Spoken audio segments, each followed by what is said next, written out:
To recap, the Moto Z2 Play is by no means a flagship or top tier level phone, and it's not trying to be. This is a mid-range device that packs solid specs along with Motorola's typically impressive software experience and what should be incredible battery life. For specs, you've got a 5.5-inch Full HD AMOLED display, Snapdragon 626, 32 gig storage with 3 gig RAM, a 12 megapixel camera, and a 3000 mAh battery with turbocharging. Since this is a Moto Z family member, you also get access to all those Moto mods you may find desirable. The phone costs about $400 on Verizon, and this is the Verizon variant, but will run for around $500 as an unlocked unit later this year. At that time, we'll likely get an upgrade to 64 gig storage and 4 gig RAM to justify that price hike. Alright, so what's good about this phone? Well, as a mid-range device, it has its drawbacks, but there are some positives here for sure. We're talking about that battery life again, the software and performance, and the Moto mod experience. But let's start with the battery, since this was largely what made last year's Moto Z Play so good. This year we've dropped the battery capacity from 3510 mAh to 3000 mAh, which is certainly disappointing on paper.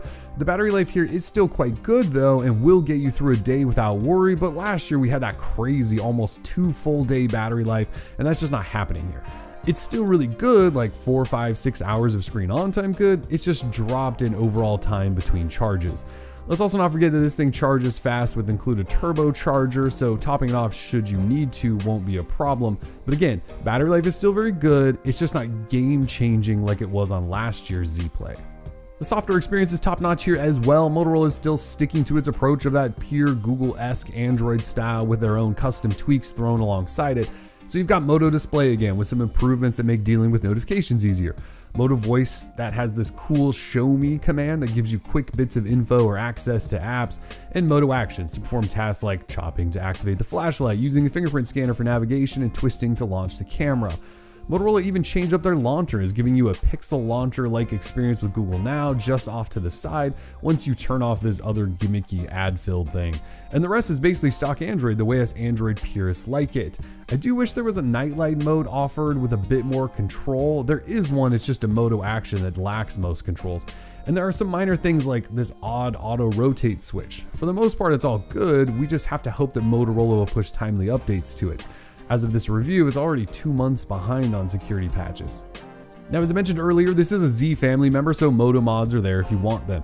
The lineup is getting a lot better too. We've now got a turbocharger mod that does get you quicker charges on the go, a wireless mod that lets you charge on a wireless pad, and a new Sound Boost 2 speaker from JBL. You can also go back and pick up the Hasselblad camera, style shells you like, other battery packs, the Pico projector, and even the old Sound Boost speaker. Remember, as a Z phone, they all still work no matter which phone you have. So do these offer that much of an appeal though? Well, I think so, and I say that because Motorola is fully invested and has even more on the way, like a DSLR mod, 360 camera mod, and even another speaker. These mods still aren't cheap, but they do give you potential future feature additions and functionality that most phones just don't have access to. Other good items I'd point to would be the headphone jack, only because you just never know where manufacturers are going in this category these days. That solid $400 price at Verizon, and a quick fingerprint reader that has a neat on-off long press trick. In terms of the stuff I'm not a fan of, I'd have to point to the slight reduction in battery size, the overall design, an average camera, and the lack of availability at the moment.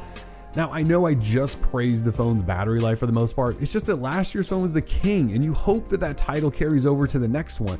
You hope that that's the specific selling point of this phone like it was last year. But instead, Motorola wanted to go super trim and reduce the battery size. Again, battery life is still full day, it's just not full day and beyond. On that note, the thinness of this phone, the overall design that Motorola's locked themselves into feels a bit tired already.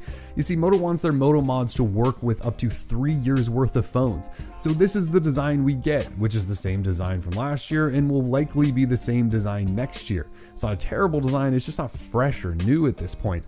And the ridiculous thinness makes for a phone that can be awkward to hold at times. Also, there's a sharp flatness and an edge along with quite a bit of width to the phone that doesn't exactly make it the best feeling phone in hand. The camera here is okay by mid-tier standards. You've got a 12 megapixel f1.7 shooter that excels in good lighting and not so much in poor lighting. Indoors, I capture a decent shot here or there, but that was pretty hit or miss with details and overall processing. Outdoors though, I took some photos I certainly liked. The software experience is pretty nice since you can quickly launch the camera with a twist of a wrist, use a familiar button layout, and access 4K video, slow motion, panorama, and professional modes. It's all there for a modern day smartphone shooter, and again, it's just kind of what you would expect from this type of phone in this price range. And finally, as for availability, like I said, you can buy the phone on Verizon right now for a decent $400 price. However, when this thing launches as an unlocked model later this year, we're expecting the price to jump up another $100. So yeah, Verizon